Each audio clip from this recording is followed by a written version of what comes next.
আজকের এই ভিডিওটা যারা গ্রুপ সি গ্রুপ ডি পরীক্ষা দিলে তাদের জন্য। আজকের এই ভিডিওতে আমি আলোচনা করব যে তোমাদের এসএসসি গ্রুপ সি এর পরীক্ষা যেটা হলো সেই পরীক্ষা প্রশ্নপত্র কেমন ছিল, এক নাম্বার। এবং দ্বিতীয় নাম্বার, সব থেকে বেশি স্টুডেন্ট এখন যেটা প্রশ্ন করছে সেটা স্যার যে এর কাট অফ কত হতে পারে। দেখো, কাট অফ মাথায় খেয়াল রাখবে, কয়েকটা জিনিসের উপরে ডিপেন্ড করে কিন্তু হয়। এক নাম্বার হচ্ছে না প্রশ্ন কেমন হয়েছে। তাহলে প্রথম যেটি ডিপেন্ড করে কাট অফটা, সেটা কিন্তু প্রশ্নের উপরে, প্রশ্ন কেমন হয়েছে। প্রথমে আগে বলে দিই, প্রশ্ন যেটা আমি দেখলাম, দেখো ধরতে পারো যে বহু স্টুডেন্ট কিন্তু বলছে যে সহজ প্রশ্ন হয়েছে, কিন্তু আমি বলবো যে একদম পাতি লেভেলের প্রশ্ন কিছু অবশ্যই ছিল, বাট এমনও কিছু প্রশ্ন, কিছু কনফিউশন যুক্ত প্রশ্ন কিন্তু ছিল। সুতরাং প্রশ্নটা তোমরা ধরতে পারো মডারেট কোশ্চেন কিন্তু হয়েছে, ঠিক আছে, সহজ টু মডারেট। মডারেট প্রশ্নপত্র হয়েছে, মানে ইজি টু মডারেট বলতে পারো। ইজি টু মডারেট প্রশ্ন হয়েছে, মানে সহজ এবং মডারেটের মাঝামাঝি ধরতে পারো, এরকম প্রশ্নপত্র কিন্তু হয়েছে। কঠিন কিন্তু বলা যাবে না। এই প্রশ্ন তো দেখবে যে খুব কঠিন কিন্তু প্রশ্ন ছিল না।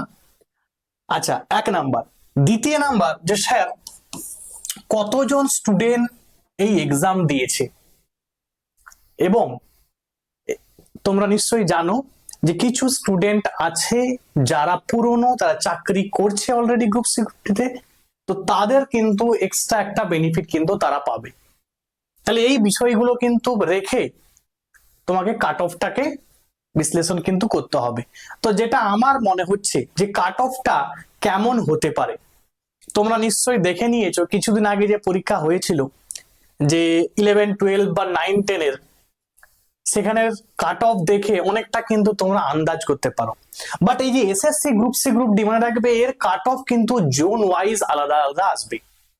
যেমন ধরো ওয়েস্টার্ন জোনে কেউ ফর্ম ফিল আপ করেছে, সেখানে দেখলাম যে student number of student form fill up কিন্তু বেশি সংখ্যক করেছে, তাহলে সেখানে কাট অফটাও বেশি যাবে। যদি কেউ ভালো, অবশ্যই ধরো বেশি স্টুডেন্ট করেছে এবং ভালো স্টুডেন্টরাই সবাই করেছে, তাহলে কাট অফটা অটোমেটিক্যালি কিন্তু ইনক্রিজ হবে। তো সেই অনুযায়ী কিন্তু একটা, এবার দেখবে অনেক জায়গায় যেখানে কম ফর্ম ফিল আপ করেছে সেখানে কিন্তু কাট অফটা কিন্তু অটোমেটিক্যালি কিন্তু কমবে। এই হচ্ছে কাট অফের ফান্ডা। তবুও যেটা আমার মনে হচ্ছে যে জেনারেলদের কাট অফ কেমন হতে পারে, জেনারেলদের যে কাট অফ ধরতে পারো এই 57 প্লাস কিন্তু কাট অফ, 57 প্লাস কিন্তু কাট অফ হতে পারে জেনারেলদের।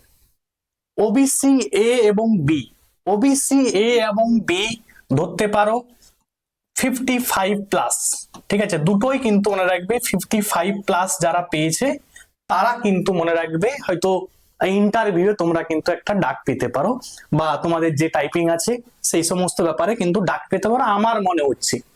এবার তোমরা, তোমাদের অবশ্যই অনেক কিছু মনে হতে পারে, সেগুলো কিন্তু তোমরা কমেন্টে জানাতেই পারো। আচ্ছা, এসসি এবং এসটি, দেখো এদের কাট অফ ধরতে পারো 52 প্লাস কাট অফ যেতে পারে। এবং এসটি, এসটি এর কাট অফটা ধরতে পারো 50, ঠিক আছে, 50 প্লাস। এবং ইডাব্লিউএস, ইডাব্লিউএস এর কাট অফ বুঝতেই পারছো এখন কিন্তু প্রচুর কম যাচ্ছে, তাহলে ইডাব্লিউএস এর কাট অফ ধরতে পারো তুমি 45 প্লাস। এই হচ্ছে একটা কাট অফের সিনারিও যেটা আমার মনে হলো।